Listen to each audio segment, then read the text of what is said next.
What is sin? This is what it all comes down to. Many of us have our own understanding of sin, and it's not all the time consistent with church teaching. We all know mortal sin, venial sin. These are both actual sins. Mortal sin cuts us off from the grace of God's divine life, and venial sin does not. We are still in God's grace in venial sin. Both voluntary venial sin and involuntary venial sin do not cut us off from God's grace. So if you're in God's grace, you can receive God's gifts, even if you've committed voluntary venial sin or involuntary venial sin. This is a teaching of the church.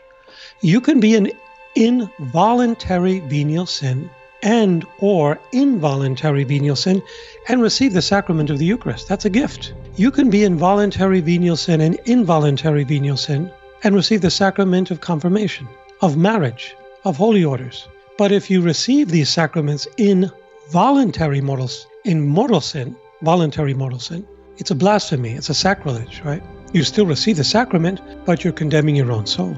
As St. Paul says in his letter to the Corinthians, he who unworthily receives the body and blood of Christ incurs his own condemnation.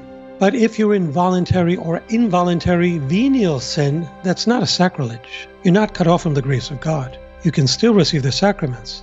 You may not be as disposed as you ought to be, but you're not so indisposed that you are barred from them. So the church, in order to dispose you better, has at the beginning of the Mass the penitential act, where you are forgiven of venial sins, voluntary and involuntary venial sins.